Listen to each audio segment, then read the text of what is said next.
नीता पिसाळ. मी सनेज care इंडियामध्ये काम करते. पहिल्यांदा आम्ही आयुर्वेदामध्ये काम करतो. आज आम्ही मॅडमकडे राऊंड मध्ये आलो. मॅडम तुमचं नाव काय? माझं मीनाक्षी त्यांचं नाव. ओके, तुम्हाला हे प्रोडक्ट आपले प्रोडक्ट युज करायच्यावर तुम्हाला काय हेल्थ इश्यू होते?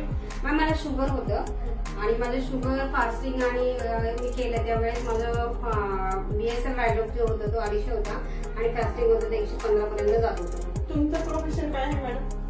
मी हेल्थमध्ये कामाला आहे. मी औंधळी रुग्णालयामध्ये सिस्टर इंचार्ज आहे मातावर युनिटमध्ये. ओके, म्हणजे तुम्ही हॉस्पिटल फील्ड मध्ये कामाला आहात आणि तुम्ही शुगरवरती काही ट्रीटमेंट वगैरे घेतली होती का? हो, माझ्या शुगरसाठी गोळ्या चालू होत्या शुगरच्या. एवढे सगळे गोळ्या तुमचेच आहेत का? हो, 2 वर्ष झाले मला शुगर होती आणि मला खूप म्हणजे त्रास होत होता, काही फरक पडत नव्हता. त्यावेळेस म्हणजे मिस्टरने मला हे डायबोस होता आणि आकाश गुणांचं औंध दिलं. ओके, बघा मॅडम हॉस्पिटल फील्ड मध्ये असून सुद्धा मॅडम एवढ्या 2 महिन्याच्या 2 महिन्याच्या गोळ्या आहेत आणि त्यांना रेग्युलर घेतात. अशा गोळ्या मॅडम 2 वर्षांमध्ये घेत आहेत आणि आपल्या पुढे किती दिवसापासून घेत आहे मॅडम? मॅम 3 महिने झाले मी घेते. 3 महिने पुढे घेतल्यानंतर मॅडम तुम्हाला किती टक्के रिझल्ट आला? 70% रिझल्ट. 3 महिने पुढे घेतल्यानंतर मॅडम जवळपास 70% रिझल्ट आला आहे आणि यातल्या गोळ्या काही कमी झाल्या का नाही?